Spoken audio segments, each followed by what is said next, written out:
క్రీస్తునందు ప్రియులారా, యెషయా గ్రంథం 8వ అధ్యాయం 11వ వచనము నుండి 17వ వచనం వరకు గల లేఖన భాగాన్ని ధ్యానము కొరకు చదువుకొని ఉన్నాం. ఈ భాగములో దేవుడైన యెహోవా తన ప్రవక్త అయిన యెషయా ద్వారా తెలియచేస్తున్న కొన్ని సంగతులను మనం ఇక్కడ చూస్తున్నాం.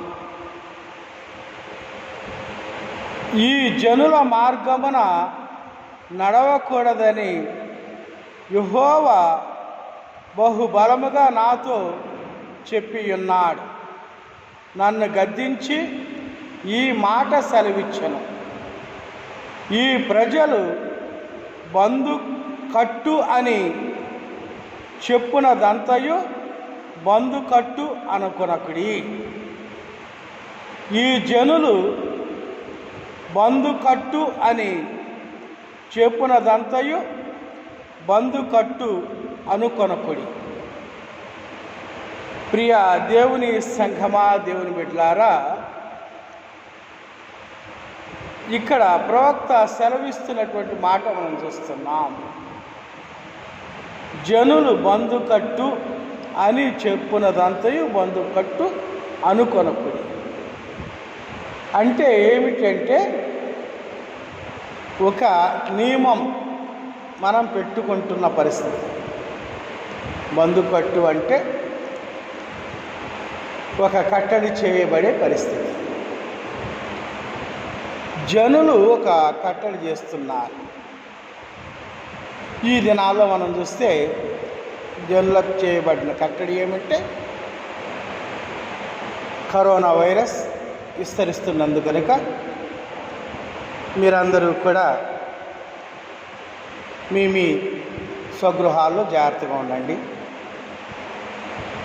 మరి బయటకు రాకండి. బయటకు వస్తే మీరు శానిటైజర్ వాడండి, మాస్క్ వాడండి, దూరాన్ని పాటించండి. ఇలాంటి అనేకమైన కట్టడలు చేయబడ్డాయి. అవును, అవసరమే. ఇలా ఉండవలసిన ఆవశ్యకత ఉన్నది. ఇది భౌతిక నియమము. అలాగే ఈ వైరస్ వ్యాపించకుండా ఉండటం మనం తీసుకునేటువంటి ఒక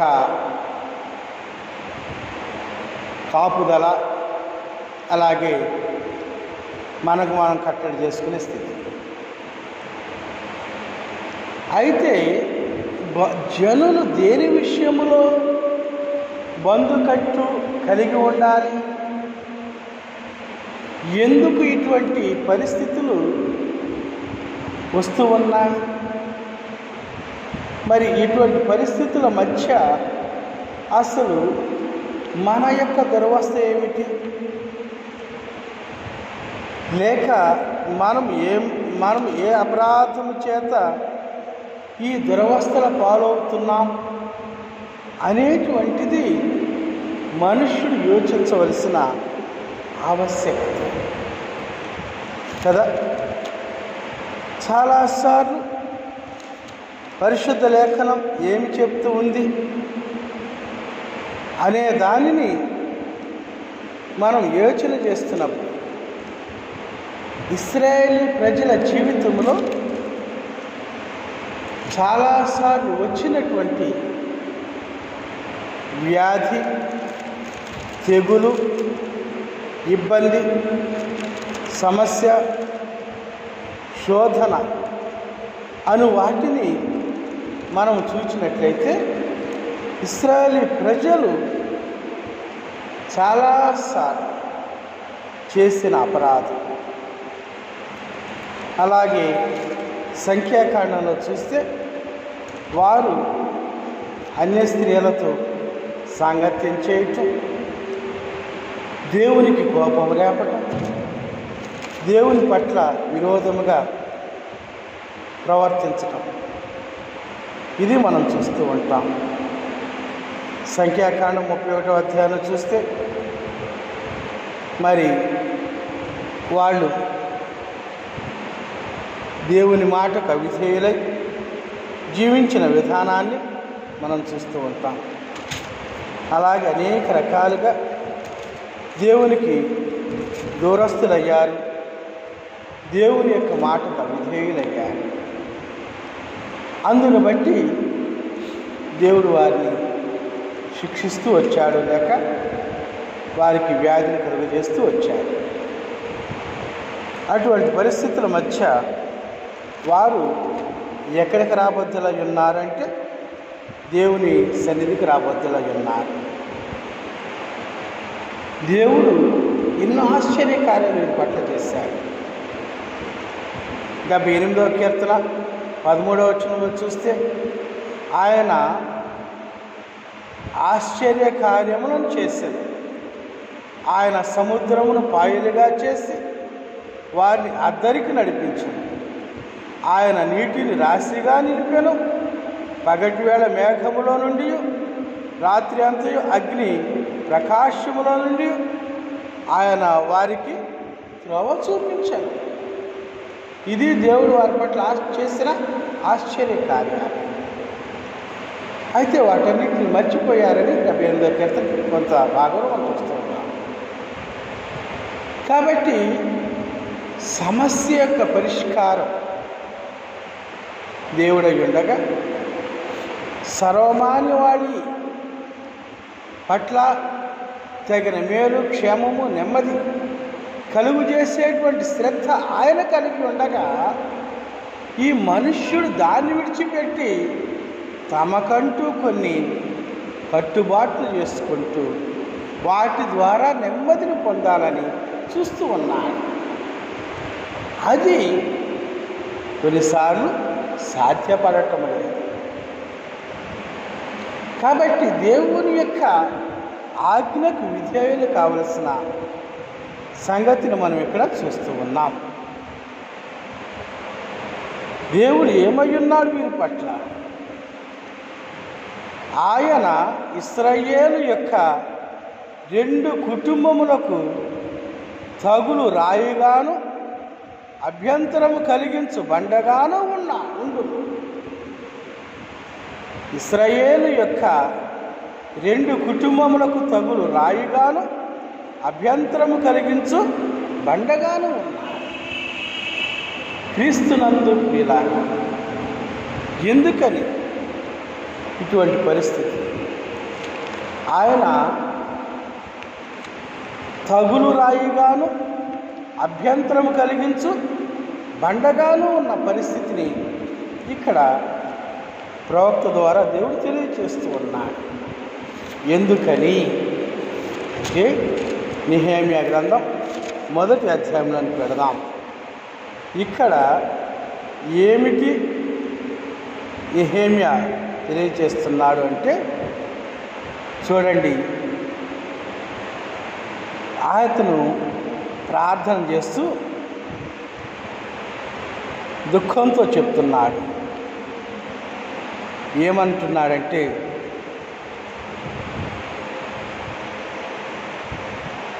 6వ వచనం, నెహెమ్యా గ్రంథం 1వ అధ్యాయం 6వ వచనం చివరి భాగంలో ఒక మాట అంటున్నాడు. నేనును నా తండ్రి ఇంటి వారును పాపము చేసి ఉన్నాము, నీ ఎదుట బహు అసహ్యముగా ప్రవర్తించితివి. నీ సేవకుడైన మోషే చేత నీవు నిర్ణయించిన ఆజ్ఞలనైనను కట్టడలనైనను విధులనైనను మేము గైకొనకపోతేమి. ఇది ఇక్కడ నెహెమ్యా యొక్క ఒప్పుకోలు. క్రీస్తునందు ప్రియులారా, గమనించండి, ఏమంటున్నాడు? నేనును నా తండ్రి ఇంటి వారును పాపం చేసి ఉన్నా. కన్ఫెషన్. క్రీస్తునందు ప్రియులారా, మన అవిధేయతలను ఒప్పుకొనబద్దలమవుతున్నాం. We have to confess our sins అంటున్నాం. మనము మన పాపములను ఒప్పుకొనబద్దలమవుతున్నాం. అది నెహెమ్యా ఇక్కడ చేస్తున్న పని. అంటున్నాడు, నీ ఎదుట బహు అసహ్యముగా ప్రవర్తించింది. నీ ఎదుట మేము బహు అసహ్యముగా ప్రవర్తించింది. అసహ్యం. చిన్నపిల్లలు ఏదైనా చేస్తుంటే అవి అసహ్యమైన వాళ్ళని కొట్టి గద్దించి వారిని సరిచేస్తారు కదా. మురుగుళ్ళు చేయి పెట్టి గెలుపుతూ ఉంటారు చిన్నపిల్లలు చాలాసార్లు. అది అసహ్యమైన కార్యం కదా. దాని విషయంలో పిల్లల్ని గద్దించి కొట్టి వారికి స్నానం చేయించి శుద్ధి చేసి వారిని కట్టడి చేస్తాం కదా. మేము అసహ్యముగా ప్రవర్తించాం. ఇక దేవుని బిడ్డలారా ఆలోచించాలి, ఎన్నిసార్లు అసహ్యముగా ప్రవర్తిస్తున్నాం. మన సమయం అంతటిని అసహ్యంగా గడిపేస్తున్నాం. కట్టడి చేయబడిన దినాలలో ఎలాగ సమయాన్ని సద్వినియోగం చేసుకుంటున్నారు ఆలోచించండి. మీ సమయం ఎలా గడుస్తూ ఉంది? చాలా తేలిగ్గా గడిచిపోతుందండి అంట. ఎలాగంటే చేతిలో సెల్ ఫోన్ ఉంది, ఇంట్లో ఏముంది? టీవీ ఉంది. ఆ టీవీకి ఒకటి కాదు, అనేక రకాలైనటువంటి యాప్స్ ఉన్నాయి. ఏది కావాలంటే అది చూస్తున్నాం, ఏది కావాలంటే చూస్తున్నాం కదా. యూట్యూబ్లో చూసి రకరకాల వంటలు చేస్తున్నాం. అబ్బా ఎంత బాగుంది. కానీ దేవుని దృష్టికి అది ఎట్లా ఉన్నది? అసహ్యముగా ప్రవర్తిస్తున్నారు. సమయమనక అసమయమనక దేవుని సన్నిధిలో మొర్రపెట్టబద్ధులమై ఉండగా, దేవుని సన్నిధిలో ప్రార్థన చేయబద్ధులమై ఉండగా, విలాపవాక్యాల గ్రంథకర్త చెప్తున్నాడే, ఏమని తెలియజేస్తున్నాడు? మీరు రేయి మొదటి జామున లేచి మొరపెట్టండి అని లేఖనం చెప్తుంది. మరి సియోను కుమారి ప్రాకారమా అని చెప్పేసి పిలుస్తూ ఉన్నాడే కదా. యవ్వనుడును వృద్ధుడును వీధులలో నేలను పడి ఉన్నారు. నా కన్యకలను నా యవ్వనులను ఖడ్గము చేత కూలి ఉన్నారు. నీ ఉగ్రత దినమును నీవు వారిని హతము చేసితివి. క్రీస్తునందు ప్రియులారా, ఇది విలాపవాక్యాల గ్రంథకర్త చెప్తున్నాడు. యవ్వనుడును వృద్ధుడును వీధులలో నేలపడి ఉన్నారు. ప్రతిదినం వినబడుతున్న వార్తలు ఎంత భయానకంగా ఉన్నాయి. యవనస్తుడైనటువంటి వాడు బాగా తిరిగాడుతున్న మనుష్యుడు చనిపోయాడని వాట్సాప్ వస్తుంది. ఒక దైవజనుడు చనిపోయాడని వాట్సాప్ వస్తుంది. లేకపోతే ఇంకెవరెవరో చనిపోయారని వాట్సాప్ వస్తుంటే నీకేమి గ్రహింపు అవుతున్నది? ఏం ఆలోచన చేస్తున్నా? దేవుని బిడ్డలారా ఆలోచించండి. యెషయా ప్రవక్త తెలియజేస్తున్నాడు, 2 కుటుంబములకు తగులు రాయిగాను అభ్యంతరము కలిగించు బండగాను ఉండును. అభ్యంతరము కలిగించు, నీ ఆలోచనలకు అభ్యంతరం. నువ్వు అనుకుంటున్నావు నేడైనా రేపైనా ఒకానొక దేశమునకు వెళ్ళి లాభం సంపాదించుకుంటానని అనుకుంటున్నావు, లేదా నేడైనా రేపైనా ఏదో కార్యక్రమాన్ని చేపట్టి ఇలా మేలుకరంగా ఉంటానని అనుకుంటున్నావు. ఏది నీ స్వాధీనంలో లేదు. దేవుడు తన స్వాధీనంలో ఉంచుకొని ఉన్నాడు. ఇటువంటి పరిస్థితులు వచ్చి మరి నెహెమ్యా చక్కటి ప్రార్థన చేస్తూ ఉన్నాడు. ఆ ప్రార్థన ఎన్ని విషయాలు తెలియజేస్తున్నాడు. నీవు నిర్ణయించిన ఆజ్ఞలను, కట్టడలను, విధులను మేము గైకొనకపోతిమి.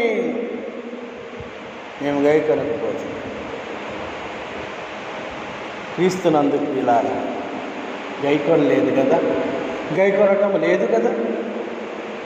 దేవుని ఆజ్ఞలను, కట్టడలను, విధులను గైకొనడం లేదు. తిరుగాడుతున్నా. యోచించండి. నీవు కట్టడి చేసుకొని క్షేమంగా ఉన్నానని అనుకుంటున్నావా? దేవుని యొక్క సన్నిధిలో దేవునికి అప్పగించుకొని భద్రంగా ఉండటానికి సిద్ధపడుతున్నావా? ఆలోచన చేయాల్సిన ఆవశ్యకత ఉంది. ఆలోచన చేయండి.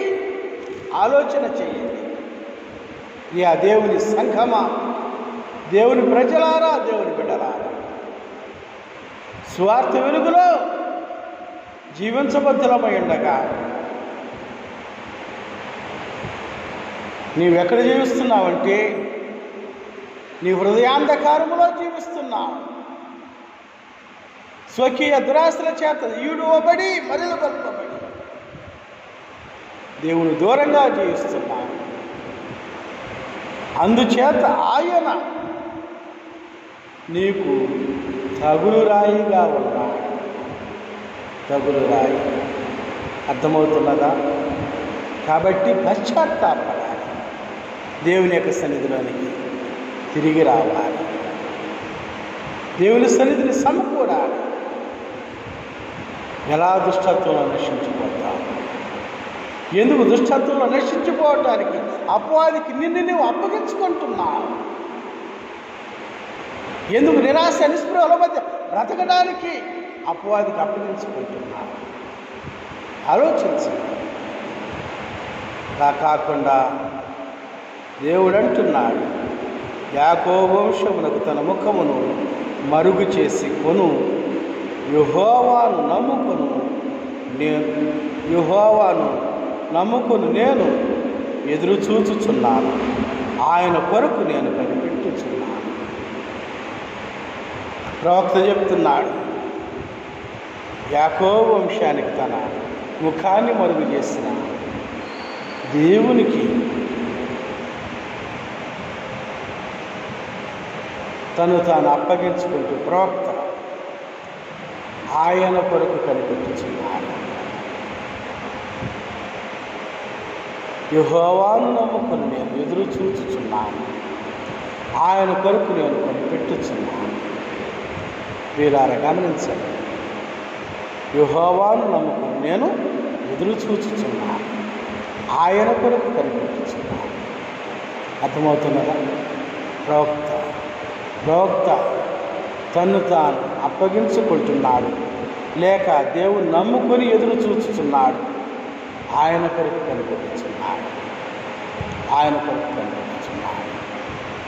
అవును, ఎందుకంటే కీర్తనాకారుడు అన్నాడు, ఏమనన్నాడంటే, ఆకాశమందు నీవు తప్ప నాకెవరున్నారు? నీవు నాకుండగా ఈ లోకంలో ఏది నాకు అక్కరలేదని మాట్లాడుతున్నాడు కదా.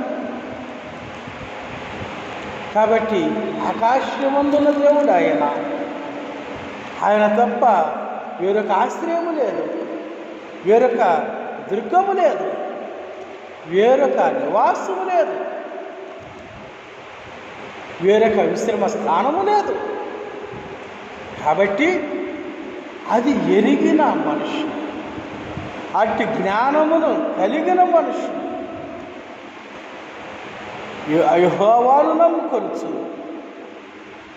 ఆయన కొరకు ఎదురు చూడ బద్ధుడై ఉన్నాడు, ఆయన కొరకు కనిపెట్ట బద్ధుడై ఉన్నాడు కదా.